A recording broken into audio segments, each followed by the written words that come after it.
All right, so in this third edition of two-dimensional sketches, we're going to go ahead and look at some more advanced features. I have drawn a rectangle, center point rectangle, that's 200 millimeters long and about 100 millimeters high. And I'm going to go ahead and show you how to make a whole bunch of different shapes and repeat the same function over and over and over again. That's going to help if you're making some more intricate designs that have certain patterns to them. The first that we're going to go over is the mirror tool. Under Sketch, if I pull a drop-down menu down, I'm going to look at these following three features: mirror, circular pattern, and rectangular pattern. So we're going to start with the mirror tool. Excuse me. If you think about a mirror, you look into a mirror and you see an exact replica of yourself on the opposite side. And that's kind of what the mirror tool does. I need my mirror, and that's going to be in the form of a line. And I'm going to draw a line right in the center of that rectangle. I'll go ahead and escape. Now, if you can see that line is black. In the center circle, we have these weird lines right here that are dotted lines. We haven't covered this yet. Those are called construction lines. They're there, but I really can't do anything with them in terms of modeling. They're just there for reference points. So I don't want this line to turn into something that messes up my model. So I'm also going to turn it into a construction line. I'm going to click on the line, and over here under my sketch palette, you're going to see what opens up is a new function. Click on it, and now all of a sudden I have this normal versus construction line that pops up. When I go ahead and I click on it, it turns that black line, which is like a real line that I can model, a normal line, into a construction line. So it's only going to be used as a point of reference. I'm going to do that again, so I can go ahead and mirror if I wanted to along this line. I'm going to click on the line, and I'm going to go ahead and turn it into a construction line. I now have my two construction lines. Actually, I have a whole bunch of construction lines, but two that I drew. And now I'm going to introduce the mirror tool. When I go under Sketch and I click on mirror, I get two options in this drop-down menu. One is what objects do I want to mirror? Now, right now I have one object, so I'm going to pick it. And what line do I want to mirror it about? Well, it depends. Do I want the circle to pop up down in the bottom, or do I want that circle to pop up over there on the right? I'm going to let it go over there to the right. Oh, excuse me. If you ever click things you don't want to mirror, you can go back up into the toolbar, into this drop-down menu, and hit the X. That'll get rid of everything. You can then go back and select what you do want. I want this to be my mirror line, and I need to click on the select to get this to be highlighted in blue. In those windows, whatever is highlighted in blue is kind of the step you're on. So now I want to be on the mirror line selection. Click on it, it turns blue. And now when I click on the mirror line, it's going to give me a preview of what this will look like. So that circle that popped up to the right doesn't exist yet. I need to still hit OK. And when I hit OK, I now have two circles that are the same. How do I know they're the same? Well, I can kind of use these grids like old school graphing paper, and I know I am 1, 2, 3 over, I'm 1, 2, 3 over, I'm 1, 2, 3 down, I'm 1, 2, 3 down. I also could use my measure tool to check to see that they are the same, 35 millimeters. I can go over here and do the same thing and say, ooh, you are also 35 millimeters. So the mirror tool has worked. I now have two circles that are identical. But what if I wanted 4 circles? Well, I can mirror them again. This time when I do mirror, I can select more than one object. I want both circles. And my mirror line is this construction line that I've drawn. And now I have 4 circles that are identical. What's really helpful, though, is we've talked in earlier videos about going back and making changes. Maybe you realized a line was too long or too short and you wanted to change it. So let's say that these are holes for screws. And you're going to take the part that you make and screw it into something. And you realize that the screw holes are too small. And you want to make them bigger. Well, I can do that. The key is starting with the first object you actually modeled, not the objects you mirrored. If I click on that, and I want to change this to 15 millimeters, not only will that circle change, but all 4 of them will change because I changed the ones that I mirrored. So now I can actually change 4 things at once. Really helpful. Unless you don't want to do that. If you only wanted to change one circle for some reason, the mirror tool is actually going to work against you. So it doesn't have to be rectangles. It doesn't have to be circles. You can mirror any two-dimensional object along any line. But those lines and those two-dimensional shapes need to be in the same sketch. If I was done, I could hit stop sketch, and there from a different angle is my rectangle with 4 circles. If I knew I wanted to make 4 circles from the beginning, or let's say I wanted to make 8 or 10 or 20 circles, I could just mirror it a whole bunch of times and hope that I ended up with the right number in the right location.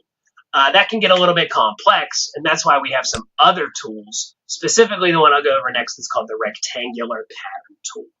I'm just going to go ahead and start a new design. I like to see my origin. Again, I have to create a sketch. I'll pick any plane because it really doesn't matter right now. This time I'm going to go ahead and start with, I'll introduce a polygon. There's a couple different ways to make polygons. I like the inscribed polygon because I can see the diameter of the circle that the polygon sits in better. Let's say I want that to be 50. There's my polygon. Let's say I wanted to go ahead and make a couple screw holes in my polygon. I'm going to do a circle again, and right here we'll do a 10mm circle. Now, let's say ahead of time I knew I wanted there to be 6 total holes, 3 on this side and 3 on this side, and I wanted them to be pretty equally spaced from one another. I could go ahead and mirror it a whole bunch of times and hope that I got it right, but I'm now going to introduce this rectangular pattern tool.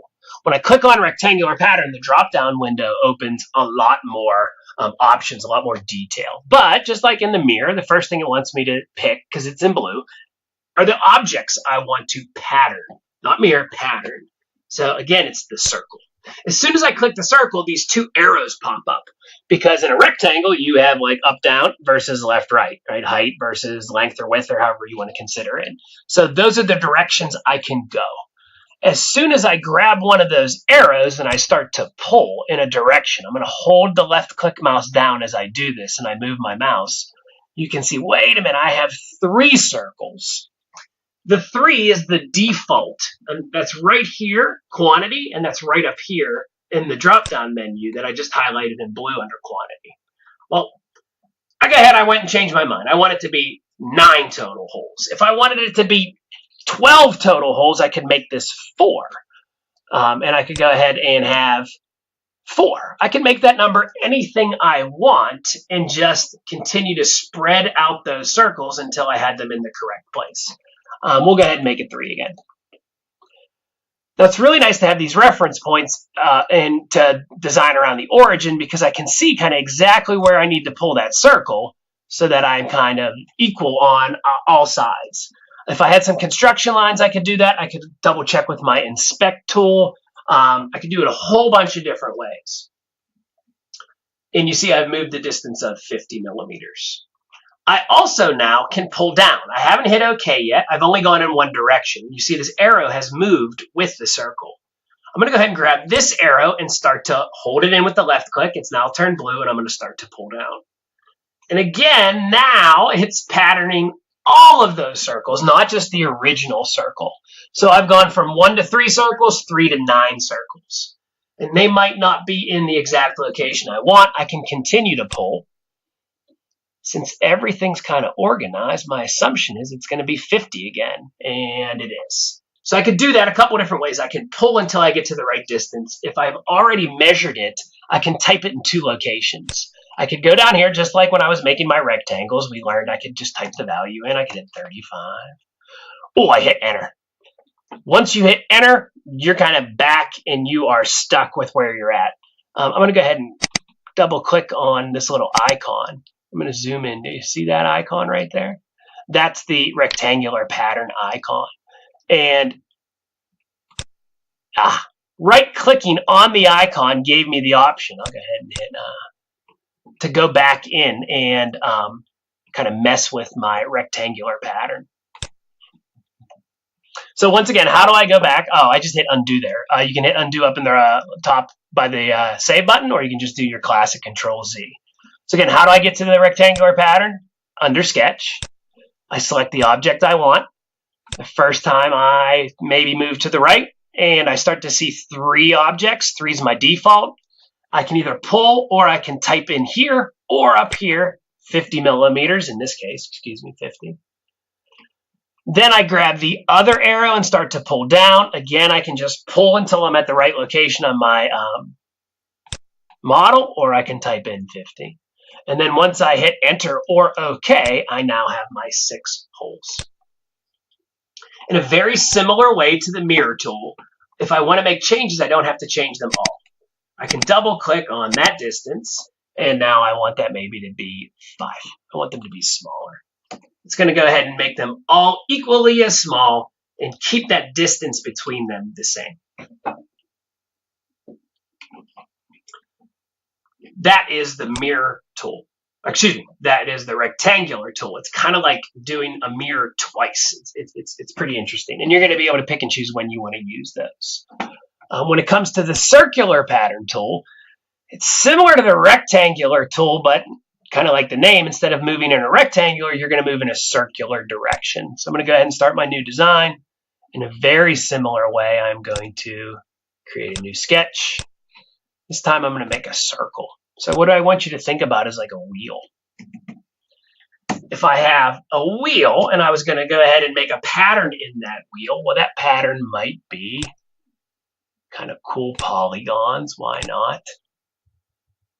All right, and this time I'm going to go ahead and hit the tab button. Right now what's highlighted in blue is the distance.